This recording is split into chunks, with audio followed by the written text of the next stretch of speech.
Hey there everyone. In this video, we're going to be taking a look at patch 8.2 and we're going to be giving our thoughts on the changes and how they're going to affect the game. Now, I know this video is kind of long, but we kind of just wanted to get all our thoughts out in the open regarding the state of the game.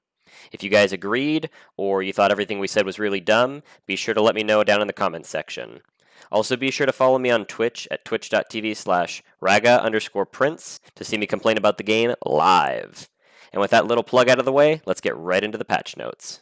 So, a new aspect, which in purple is really nice. Effect 1, destroying enemy vision reduces your active trinket cooldown. So the trinkets are the emblems, right? Like emblems Yeah, or rad that's what I pulses. took it as. Yeah, That's what I took it as. So if you destroy an enemy ward, your ward cooldown reduces by 15% and it grants true vision around the killer in a 1500 unit radius for 6 seconds.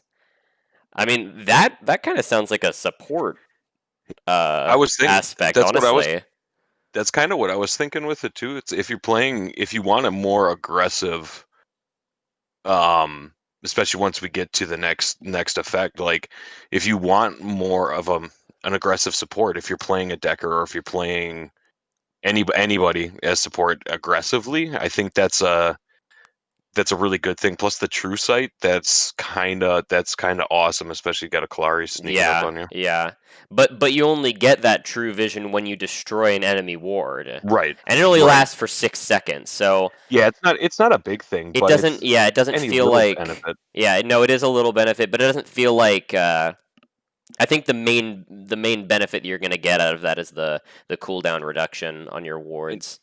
You know what it kind of reminds me of though is like in the white aspect they have clairvoyant, which just increases the range on your wards. Yeah. On your ward. It gives you like I think it's something like 30% actually larger field of view. It feels like that's kind of like they're just trying to put a different twist on that. Right.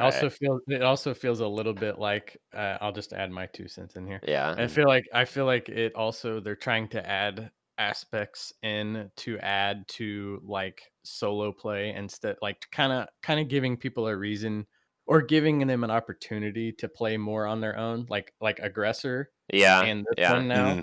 So this feels like a decent offlaning aspect. Yeah.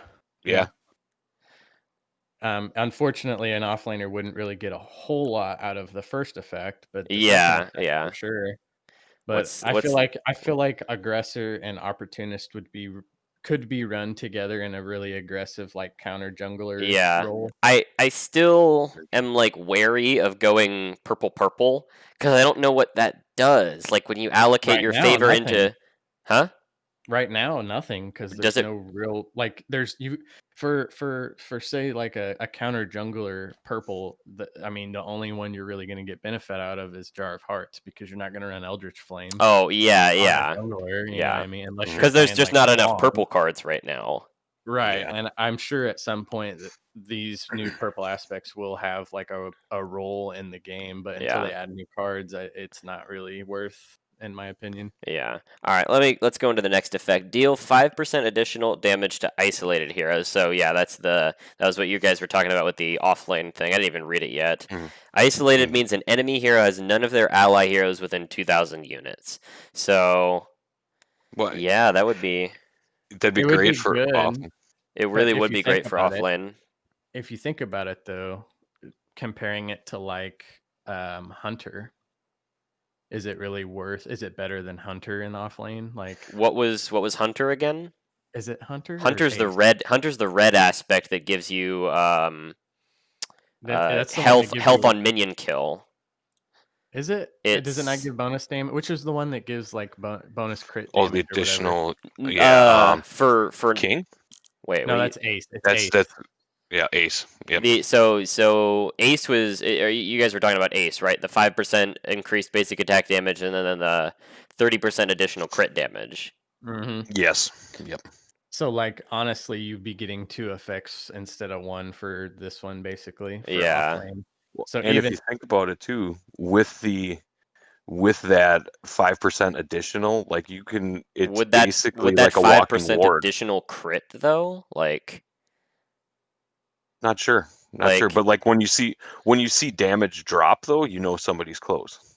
So it's like a general like a vision thing too. Yeah. So could be almost a counter to but it's only on isolated heroes. It's not on the minions though. So unless you're attacking an enemy hero, you wouldn't know until that other enemy hero is within 200 units or 2,000 units. Sorry. Yeah, which is true. But if you're engaging or they're baiting it out and you're hitting them, you all of a sudden see it drop. It's like, oh, okay. What's interesting is this also doesn't include what is it? Your allied heroes. So it can be a 2-on-1 and you're still going to get that 5% damage.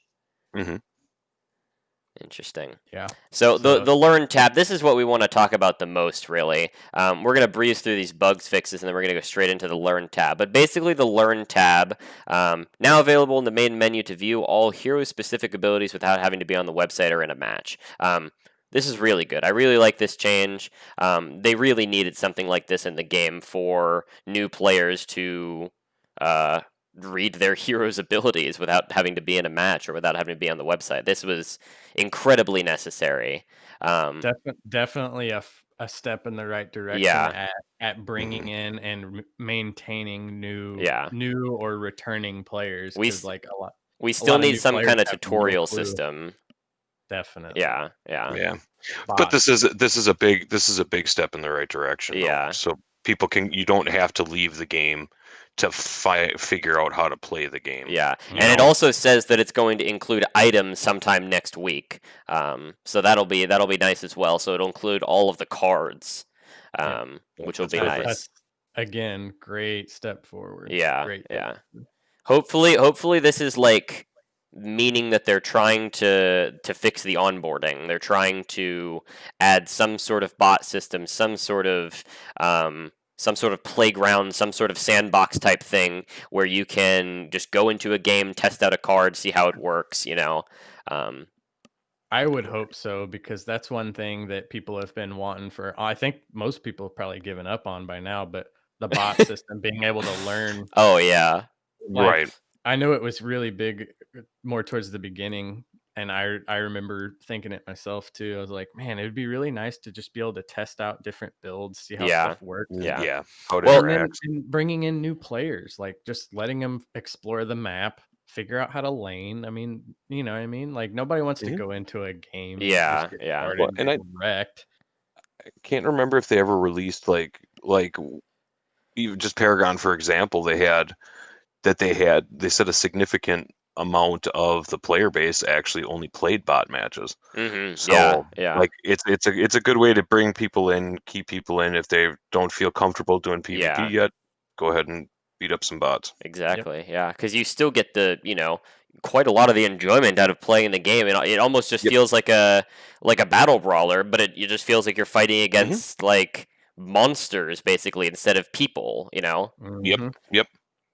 And it gives you some confidence to actually hop in and play some player matches. You know. But hopefully that'll be coming soon. That's something we would definitely like to see. I'm going to breeze through the bug fixes. I looked over them initially, and there's only one that's kind of importance. Fix an issue causing the communication emote wheel to overlap each other, blah, blah, blah, blah. Doesn't really matter. Fix an issue causing players not to see their health bar above towers. That's like kind of mildly significant, but again, just going to run through these. Fixed an issue causing abilities to deal damage to wards. I wonder which abilities were dealing damage to wards. I mean, you could do, I feel like any of them that did contact. Would it like, just any Gideon Rock, if you threw a Gideon Rock on a ward, that would do damage? I don't know about that, but I know Kalari's dagger throw would. Would it really? Mm-hmm. I'm pretty sure I saw you do it in a I was gonna say I have done that before because it's just a quicker way to burst down a ward. So it's good that they fixed that. I feel like they keep saying that these are like bugs and that they were like unintentional, but I think they just like were oversights. Mm-hmm. And that could be either way you want to look at it. Yeah, but they're just framing it as a bug. It doesn't really matter either way. It's a fix. So. Exactly. Map fixed an issue with crows blocking the movement on the Halloween map. That's a good fix. That's something that we needed. Again, it's not going to matter in a week or so, but glad that they did that. This is the one thing that I wanted to talk a little bit about is the Bale Arm. Fixed an issue causing the passive Crushing Presence to deal damage to wards. So the ticking damage from Bale Arm will not deal damage to wards anymore. Again, I think this was one of those unintended oversights that they had, where a Kalari could be in the Shadow Realm and build Bale Arm, and then stand next to a ward, and the ward would disappear because they're dealing damage to the ward. They're trying to increase the viability of wards by making them less accessible to the enemy. Yep. And things like this, or an incidental ability, like you drop a rock and you on an enemy and you accidentally hit a ward, I also saw somewhere, I'm not sure who said it, but someone was talking within SMS. Someone was talking about how they didn't want Kalari to be able to de-ward just by herself. But obviously that would be way too strong, and we don't want Kalari to just be able to, like the only thing that counters Kalari, vision. You don't want Kalari to be able to get rid of vision by herself, without having to even leave the shadow plane. Yeah. It's hard enough with especially with newer players that have never played against a Kalari or anything like that. It's already easy enough to. Yeah. I mean, I think they're trying to look to. I think they were worried too much about Kalari, like we all were at first. Yeah. But after the nerfs and stuff and the cooldown increase and all that stuff, I think probably they've done enough as far without fixing the ward system entirely. Yeah. I think that's and without changing the scaling, which we'll talk about. There needs to be some changes. There's one more thing that I wanted to talk about. I'm going to skip over some of these other ones and go straight to the Gideon Torn Space. Again, one of these unintended things. It looks like fixed an issue causing allies to teleport by walking into the portal. I thought I liked that change. I liked that you were able to go through Gideon's portal. I think you'll still be able. What was that? I think you'd probably still be able to, but it's in Paragon. You had to jump to get into it. Oh, really? Yes. Whereas like this, I can say as somebody that's played a lot of frontline and a lot of support that ends up in the front, that sucks when it gets. Oh yeah, you accidentally just tell it. You're like, where am I now? Yeah. Yep. So. Like that is hopefully they have it that now you have to jump and you can still use it because it's a really cool feature. Yeah. But like the accidental or Gideon teleports on top of you and it's like, I guess I'm going into the middle of this now. Yeah. So like it happens. I like that. Yeah. Yeah. You want to do it. You want to be able to do it intentionally, not oh shit, I accidentally stepped. Yeah. But if they're just reverting that change, because I remember initially when the first couple months of Fault, you couldn't go through Gideon's portal. And then just recently, in the past couple of weeks, that changed, and you could go through his portal now. And I don't know when that changed, or because I didn't see any patch notes about that. You can now go through Gideon's portal, so maybe perhaps it was just an unintended bug, and they brought it back to the way it was initially. And in all honesty, I'd rather have it not work than work unintentionally. You're right. Yeah, it is fairly disorienting at times. And then the last one here, this was again just a really good bug fix that they needed, was when Grux used his pull, he would like teleport backwards. He was a fling backwards when he used his pull. Or not his pull, his charge. When he charged forward. Yeah. Charge followed by the pull. Charge followed by the pull, exactly, yeah. So when he charged and then pulled, he would just fly backwards. That was kind of interesting. But I'm glad they fixed that. So I want to move on to this Learn tab. So we talked about how this Learn tab is going to be really good for the game. New players are going to be able to see what each hero does, and they're also going to be able to see how each hero scales. They're going to see exactly how much health, exactly how much damage per level that these heroes get, because it shows. I'll show on here. So, for example, we'll start off with Kalari because we have a lot to say about Kalari. Kalari's base health, Everyone's laughing. Kallari's base health is 570 damage, or 570 health, sorry.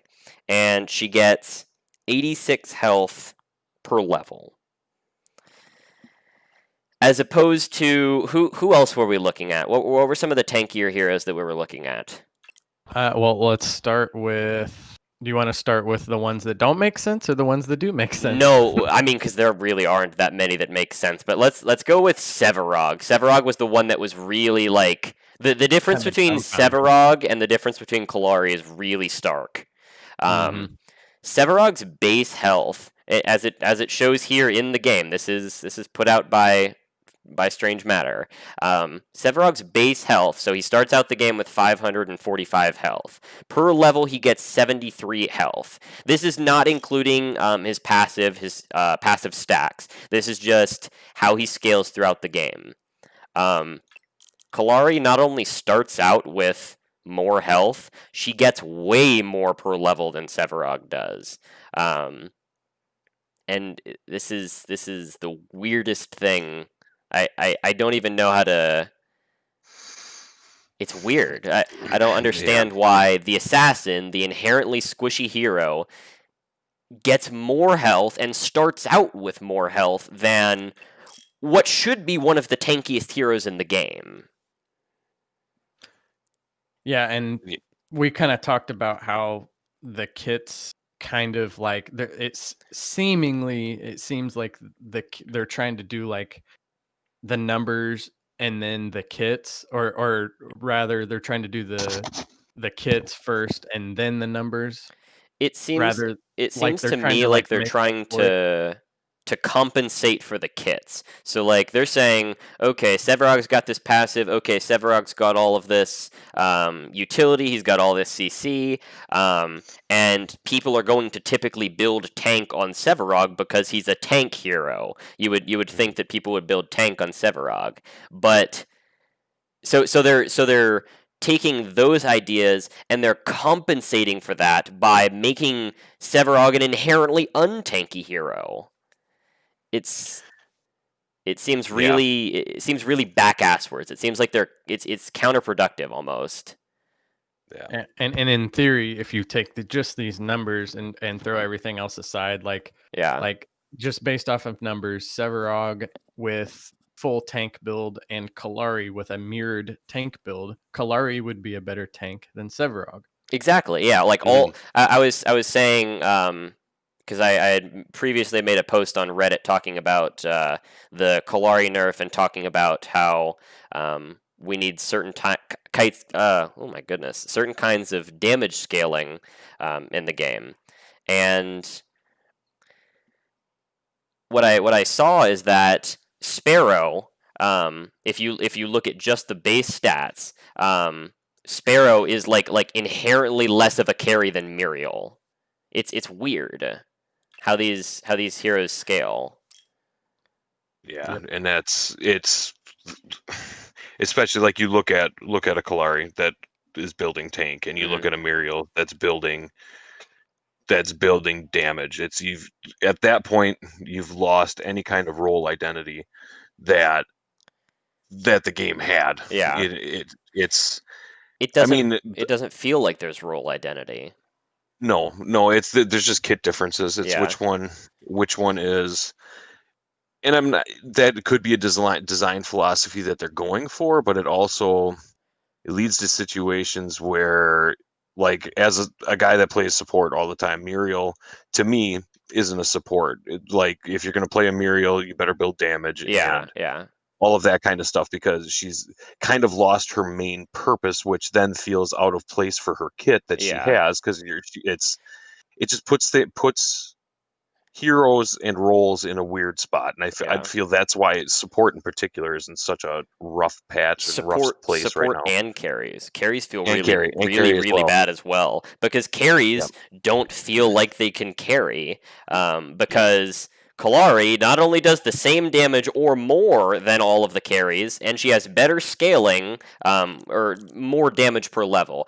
I want to make a point that every single hero in this game has the exact same health and damage scaling. If you build 50 damage on Kallari, it's the exact same thing as 50 damage on Sparrow, or 50 damage on Sevarog, or 50 damage on Muriel. It's all the same. Same with health. What I'm saying about scaling in this case is the per level gain. So per level, Kallari gets 3 extra damage per level. Or as far as health goes, she gets 86 health per level. That's her, I guess, inherent scaling. Not as far as like cards go. So I just wanted to note that. Yeah. But we're talking about like the base hero scaling, and we're saying that like Muriel, it actually doesn't show it on here, but it shows it on the Playfault website. Muriel not only gets more damage per level, but she also attacks faster than Twin Blast per level. She gets more attack speed per level than Twin Blast does. So, like, objectively, Muriel is a better carry than Twin Blast if you just look at the numbers. Mm-hmm. And see, and like you said before, with the kits or the stats making up for what the kits like add to the hero, like Twin Blast gets the bonus attack speed. He has the abilities, that increases attack speed and stuff like that. It's like they were like, oh, well, since he can do this in his kit, we need to make his attack speed lower. Like, but honestly, it doesn't feel like it's even compensating for anything. It just feels like Twin Blast is a worse hero because, in my personal opinion, Muriel's abilities are better than Twin Blast's. Muriel has way better abilities than Twin Blast does, and scales better in the process. I mean, I played Decker Carry last night because she has a stun and she has her cage. Like, that's way better than any carry's abilities. Yep. I'll trade off a slight damage difference, an extremely slight damage difference, for the stun and for Decker's cage. The hero identity really is like, I mean, with the competitive scene and whatever, like you can argue like, well, I mean, good players are good players, but like think about being a new player coming into this and not understanding at all why the fuck you're going against a Muriel who's absolutely wrecking you in damage. Like, you know what I mean? Like it makes sense. That anywhere that you look on any thing says she's a support, but now all of a sudden she's solo. It's also interesting that they say here suggested role is support. And I'm all for being able to have an off role pick. I like stuff like that, especially if the aspect system and if the card system is diverse enough that it wills that you can play Muriel in the off lane without any hiccups, and so that it's not unreasonable, what I think is unreasonable is that Kallari is an objectively better damage dealer than the characters that are supposed to be damage dealers. Like, to get the max damage and to feel like a carry in this game, you have to build all red items that give you all physical damage. You get no health, you get no shielding, you get no armor, and Kallari can do it with one GD crossbow and a fire cannon and the rest green items. Like, he has like the same damage output, it feels like. These hero identities are. What were some of the other weird ones that we saw? Countess's health is the best in the game. She's a burst caster assassin, and her health is the best in the game. She starts out with the most health, and she gains the most health per level. What is that? Well, let's also bring in here her basic attack damage and scaling is better than I think 2 or 3 of the supposed carries as well. Yeah, it's definitely better than Twin Blast. It's better than Twin, Sparrow, and it's on par with Murdoch's. Murdoch's is 3. Or no, it's 3.5, I believe. 3.5. And then you throw in her passive, and it's just They need to I'll make as many Reddit posts as I need. I'll make as many YouTube videos as I need before stuff like this gets fixed. But they need inherent hero scaling based on the role that hero is supposed to fit. Each hero should fit a specific niche. It shouldn't be like, oh, you can play Countess literally anywhere because her health scale is good and you can build ability damage if you want. Hell, you can build basic attack damage because she gets more than Twin Blast. Like, I don't want every single hero to be able to be played in every single role. It just takes away from the counterplay of the game. It takes away from any kind of like strategical competitive integrity. It just feels weird. No other MOBA is like this. It feels weird. Yep, they have roles they're designed for, and there's a little bit of wiggle room, but that should be it. It shouldn't be anywhere at any time. You could run a Muriel in literally any role. Yeah. Except for maybe jungle. Yeah. But even then, I mean, you could probably make it work. Yeah. Well, and I'll say it like I've told you guys on multiple occasions before, and I'm sure this isn't going to be the most popular of opinions, but if you restrict it back down to you pick those aspects and those are the cards you have to pick from. I actually would help I kind of like that. I like that as well. I think the game isn't in a place right now where that would be a good change because there's enough depth in the there's not enough depth. There aren't enough cards or aspects right now. Once it gets to that point, if they would do, I would not be upset in the slightest, because then that would help them to define, okay, so are you going to actually play carry or are you going to do damage? Exactly, yeah. Your choice should have an effect on how you play in the game. If you want to build a Kwong off lane and you decide to go red-blue, you can't build armor cards or health cards. You build red and blue. Unless there's a couple armor cards or health cards in the red and blue ones, those. Right. But there again, you make the choice what you go for. Yeah. And I mean, that's how it was towards the end of Paragon with the new Dawn card system. And the best examples for those kind of trade-offs would probably be supports. It was either white-blue or white-green, depending on how you wanted to play your support. If it was like more of a tanky support or more of a caster support. There just needs to be more stringent roles as far as like, okay, you're playing Countess. Are you gonna... Countess she's a caster. She's a burst assassin caster. She shouldn't be able to do physical damage. Like it's not part of her. Her basic attack should feel like when you play Gideon. And you're all blue and your rocks do a shit ton of damage, but your basic attack is nothing. Like, but even Gideon gets 2.5 basic attack damage per level, starting out at 60, whereas Twin Blast gets only slightly more, 2.75 per level, and starts out at 47. Like, these are just weird numbers. And the problem isn't within, like, the problem doesn't lie with people building red Countess, because it doesn't happen ever, really. It's the fact that all of the cards on each hero like will do the same thing for them as they will any other hero. It's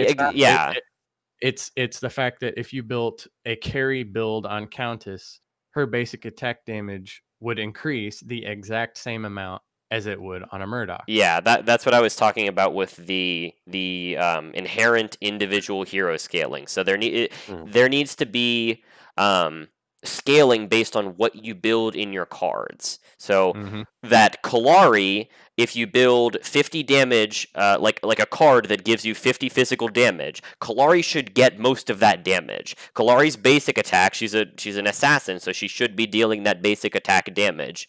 She should be getting either 50 or like 45 or really close to 50 basic attack damage out of building that card. But if she builds a health card or an ability damage card, she shouldn't be getting that same amount. She shouldn't be getting the same value out of building a card that's outside of her inherent niche. So like Kalari would inherently get all of the physical damage that she builds, whereas she would only get maybe 60% of the health that she builds. If she built like a card, so say like PS, which gives you, I believe, 650 health. if Kallari built PS, maybe Kallari only gets 400 of that health, because she's not an inherently tanky hero. So it should be what's the word I'm looking for? There should be repercussions for building heroes a certain way. Yep. I agree. Not to say that you can't build tank Kallari, but it's to say that tank Kallari won't be as effective as tank Sevarog. Mm-hmm. It shouldn't be as effective as tank Sevarog. Right. Nope. I 100% agree with that. And I don't like it. It's kind of like we were saying just a minute ago. It with the state of the game right now, I don't know that there's really a way to do that, especially with not having that many cards or factions or nothing, not being able to manipulate that. Mm-hmm. But it's, I don't know. I mean, and that can even, like, just this discussion here was kind of making me think a little bit, and I was going through and looking at some of the cards through the different factions, and it should be, if they would narrow down and focus a little bit more on, like, make each faction, like green, that's the tank stuff. You don't really get any power from anything in there. Mm-hmm. Like it's all tank items. Like if you narrow down the identity on each of the aspects, I think that's a good possibility to help at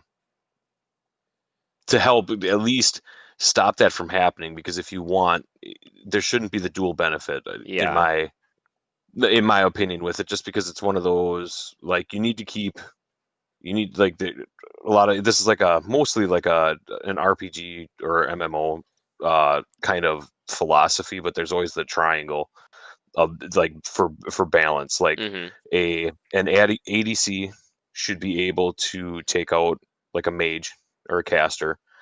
A caster should be able to take out, I did that wrong. An ADC should be able to take out, or not, should be able to take out a tank. A tank should be able to lock down and take out a caster, and a caster should be able to blow up an ADC. Yeah. That if you keep that interplay between all of them, if you use that as a base and, like, right now there's none of that interplay, because every hero can be built the same. Can be built the exact same. Yeah. So I mean, it's, don't want to take away options, but at the same time, it's like they do need to narrow the focus down on that, and they need to narrow the focus down for each hero so that each hero fits a specific niche, and then they need to broaden the scope of the cards so that it feels like you can still go out of your specified role. I remember people played.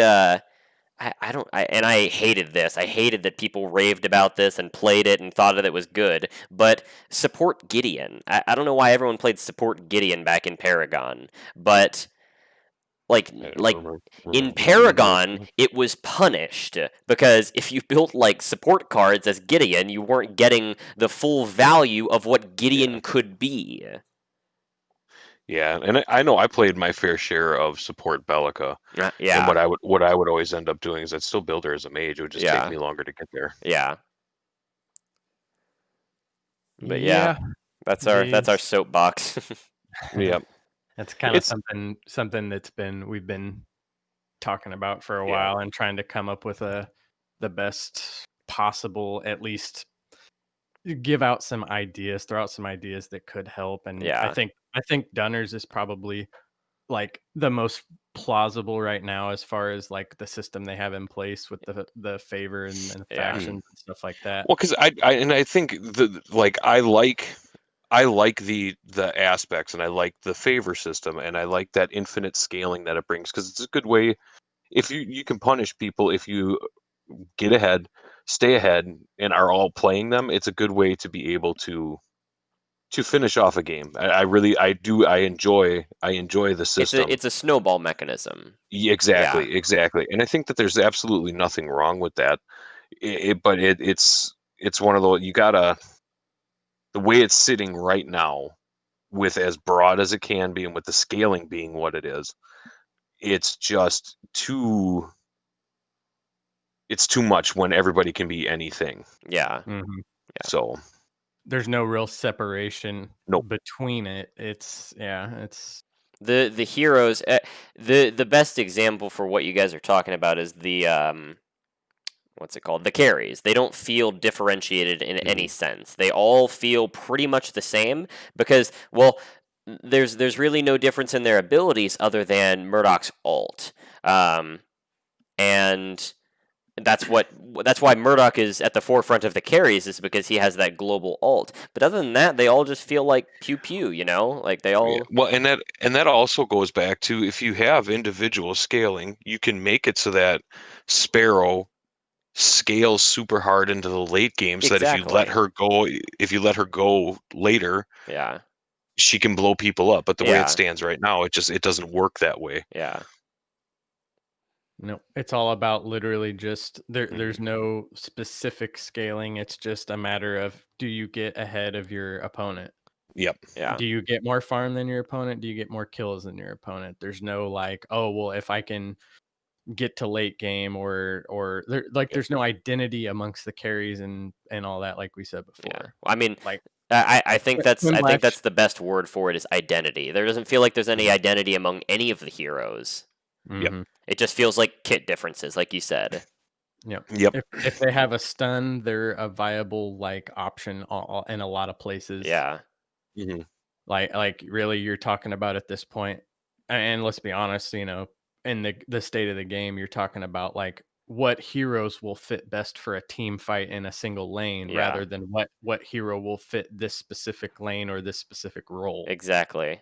Which makes me think that something like Narbash jungle isn't unreasonable, especially with the scaling that Narbash has for health. You can build Narbash just like you would a typical jungler, and he'd probably be really good. He has that stun, he has that ult, and he could fall back on the healing in team fights.